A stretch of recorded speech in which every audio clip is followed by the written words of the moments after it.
జిల్లాకు 10,000 ఎకరాల భూమి తయారు చేయండి, మేమిచ్చిన పేర్లకు భూమి బదలాయించాలని అధికారులకు ముఖ్యమంత్రి ఆదేశాలు ఇచ్చారని, అయితే స్పెషల్ చీఫ్ సెక్రటరీ స్థాయి అధికారులు మేము చేయలేమని చెబితే వారిని సస్పెండ్ చేసిన ఘనత ముఖ్యమంత్రి జగన్మోహన్ రెడ్డికే దక్కుతుందని వెంకటగిరి ఎమ్మెల్యే ఆనం రామనారాయణ రెడ్డి తెలిపారు. రాష్ట్రంలో కొత్త దోపిడీ పథకాలకు సీఎం తెరతీస్తున్నారని ఆరోపించారు. మాకు చీఫ్ విప్ స్పీకర్ ఆఫీస్ దగ్గర నుండి ఒక నోటీసు వచ్చిందన్నారు.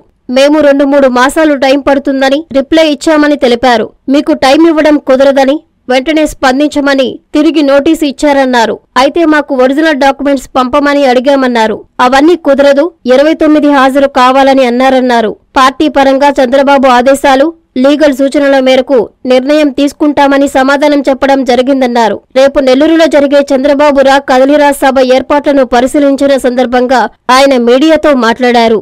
రేపు 28వ తారీఖున తెలుగుదేశం పార్టీ జాతీయ అధ్యక్షులు శ్రీ నారా చంద్రబాబు నాయుడు గారు నెల్లూరు పార్లమెంటుకు సంబంధించి, నెల్లూరు నగరంలో పార్లమెంటుకు సంబంధించినటువంటి అనేక విషయాలపైన, రాష్ట్రంలో జరుగుతున్నటువంటి అప్రజాస్వామిక పరిపాలన పైన ప్రజలను చైతన్యం చేయడానికి ఆయన చేస్తున్నటువంటి కార్యక్రమాల్లో భాగంగా రా కదలిరా అనేటువంటి ఒక క్యాప్షన్తో ముఖ్యంగా నెల్లూరు నగరానికి రేపు 11 గంటలకి ఆయన రావడం జరుగుతుంది. లక్షలాదిగా తరలి వచ్చేటువంటి తెలుగుదేశం, జనసేన కార్యకర్తలు, నాయకులు, జిల్లా ప్రజానీకం అంతా కూడా ఈ సమావేశంలో పాల్గొంటారు. రాష్ట్రంలో జరుగుతున్నటువంటి అనేక విషయాలపైన చంద్రబాబు నాయుడు గారు ప్రజలకు వివరించే ప్రయత్నం ఆయన చేయడం జరుగుతుంది. ఇప్పటికే చాలా పార్లమెంటు నియోజకవర్గాలు తిరిగారు. ఈరోజు కూడా కొన్ని నియోజకవర్గాల్లో ఆయన పర్యటన ఉంది, రేపు ఉంది. 29 వరకు చాలా ఎక్కువ, దాదాపుగా అన్ని పార్లమెంటు నియోజకవర్గాల్లో కూడా ఏదైనా 1-6 మిగిలిపోతే అది ఫిబ్రవరి మాసంలో చేద్దామని. అందుకని ఇవాళ జనసేన, తెలుగుదేశం పార్టీ నాయకత్వం, ఇన్ఛార్జీలు, అలాగే కార్యకర్తల యొక్క సమాచారం అందించడానికే ఇవాళ ఈ మీడియా సమావేశంలో అజీజ్ గారి అధ్యక్షతన తెలుగుదేశం పార్టీ, అలాగే మనుక్రాంత్ అధ్యక్షతన జనసేన పార్టీ ఇద్దరు కలిపి ఈ యొక్క మీడియా సమావేశంలో అందరు వేలాదిగా మీ నియోజకవర్గాల నుంచి తరలిరండి, ఈ యొక్క సభను విజయవంతం చేద్దాం. నెల్లూరు పార్లమెంటులో రాబోయేటువంటి ఒక సంగ్రామానికి ఇది నాంది కావాలి. ఈ సభ నుంచే రా కదలిరా అనే పిలిపే స్వర్గీయ ఎన్టీ రామారావు గారు 1983లో తెలుగుదేశం పార్టీ ఆవిర్భావంలో రా కదలిరా అనేటువంటి ఒక పిలుపుతో ఆంధ్రప్రదేశ్ ఉమ్మడి రాష్ట్రాన్ని కదలించి ఒక్కటి చేసి ఆ రోజు జనాన్ని, ప్రజల్ని నడిపించడం జరిగింది. మళ్ళీ అటువంటి అవసరం ఈరోజు ఈ రాష్ట్రానికి వచ్చింది. దోపిడీ వ్యవస్థలు పెరిగిపోయాయి, మాఫియా గ్యాంగులు పెరిగిపోయాయి.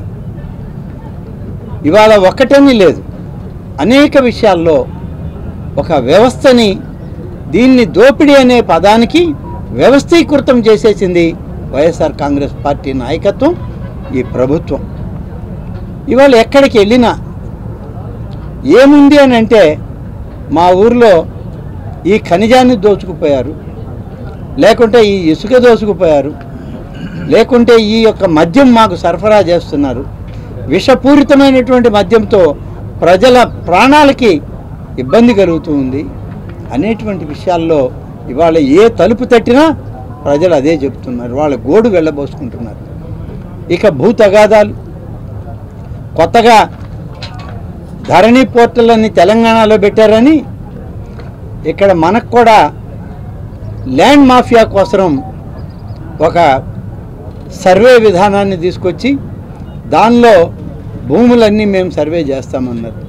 ఈ సర్వేల్లో రాత్రే ఒక గ్రామంలో సర్పంచ్, ఒక మహిళా సర్పంచ్, ఆమె కుటుంబ సభ్యులందరూ వచ్చారు. అయా, మా కుటుంబంలో ఎప్పుడో జరిగినటువంటివన్నీ కూడా ఇవాళ ఈ సర్వేల్లో బయటపెట్టి అసలు మేము సెంటు భూమి లేనటువంటి రైతుల కింద చూపించే ప్రయత్నం చేస్తున్నారు, కాబట్టి దీనివల్ల నష్టపోతున్నాం, మాకు న్యాయం చేయండి అని చెప్పి అడగడం జరిగింది. ఈ విధంగా ప్రతి గ్రామంలో, ప్రతి రైతు కుటుంబంలో ఇవాళ ఒక ఆవేదన, ఆవేశం, ఆలోచన, ఆక్రందన ఇవాళ రైతుల్లో ఉంది.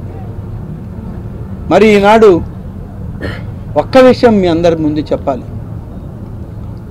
అనాదిగా ఉన్నాయి మనకు భూములు. అనేక సందర్భాల్లో సర్వేలు చేశాం, సర్వే రాళ్ళు వేశారు.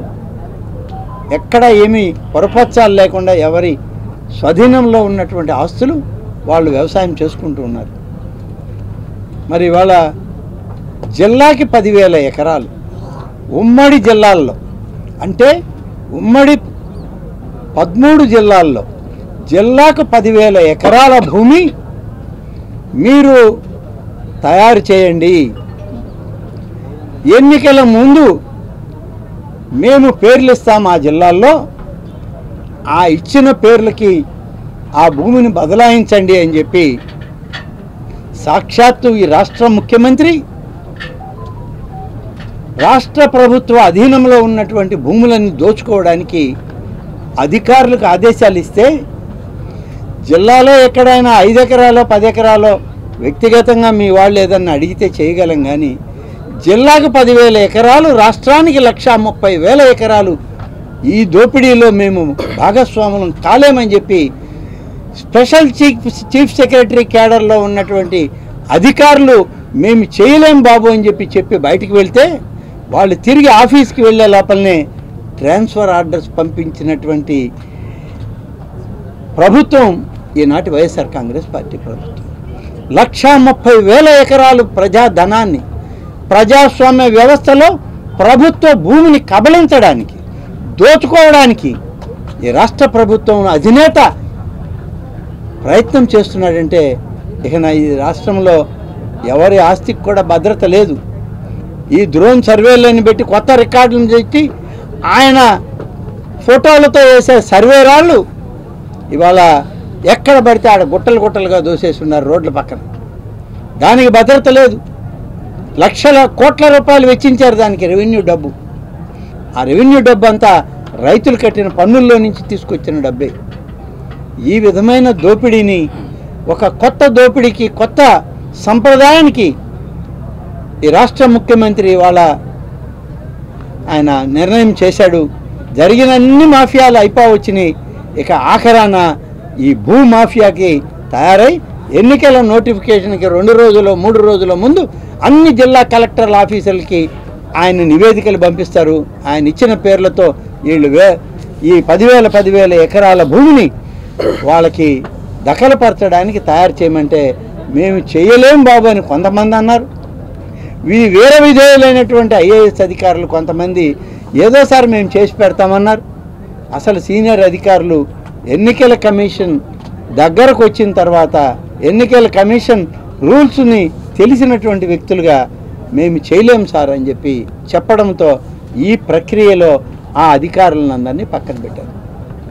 ఇప్పుడు ఈ అధికారులతో భూదోపిడికి మళ్ళీ ప్రయత్నం మొదలుపెట్టారు. బహుశా ఫిబ్రవరిలో కానీ షెడ్యూల్ వచ్చే పని అయితే మీకు మొదటి వారం 2వ వారంలోనే ఎన్ని వేల ఎకరాలు, ఎన్ని లక్షల ఎకరాలు ఈ రాష్ట్రంలో వైఎస్ఆర్ కాంగ్రెస్ పార్టీ కార్యకర్తల పేరుతోనూ, లేకుంటే కార్యకర్తలు ఇప్పుడు ఎలా అయితే ఓటర్లని 0 డోర్ నెంబర్లతో ఓట్లు చేర్చారో అలాగే 0 పేర్లతో భూమిని దోచుకోవడానికి ఈ ప్రభుత్వం సంసిద్ధంగా ఉంది. మీకు కూడా మొదటి వారం నుంచి పని ఉంటుంది. రెవెన్యూ కార్యాలయాల దగ్గర కానీ ఉంటే ఆ కార్యాలయాల్లో ఎవరెవరి పేర్లతో ఎంతెంత భూమి దఖలైపోతుందో మీకు కూడా కంటికి కట్టనట్టు కనబడుతుంది. కాబట్టి దయచేసి మీడియా కూడా మేల్కోవాల్సిన అవసరం ఉంది. మేము ఎలాగో మా ప్రయత్నం మేము చేస్తాం, మీ సహకారం కూడా ఉంటే రాష్ట్ర ప్రభుత్వానికి ప్రజల సంపద దోపిడీ గురి కాకుండా ఉండడానికి అందరం కలిసి ప్రయత్నం చేద్దామని చెప్పి రేపటి చంద్రబాబు నాయుడు గారి సమావేశాన్ని, ఆయన రా కదలిరా అనే పిలుపుతో వచ్చేటువంటి కార్యక్రమాన్ని విజయవంతం చేయడానికి నెల్లూరు జిల్లా, ఉమ్మడి నెల్లూరు జిల్లా, ఈ జిల్లాలోనే కాదు చిత్తూరు జిల్లా, తిరుపతి జిల్లా నుంచి కానీ ఇటు ఒంగోలు జిల్లా నుంచి కానీ తరలివచ్చి ఈ విజయవంతం చేయాలి ఈ సభని అని చెప్పి ఈ సందర్భంగా పెద్దలందరితో పాటు నేను కూడా కోరుకుంటున్నాను. ధన్యవాదాలు.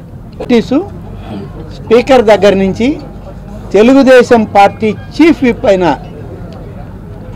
అలాగే మాకు ఇక్కడికి సమావేశానికి ఆ లెటర్ కాపీలు పంపించారు మా పార్టీ వాళ్ళు.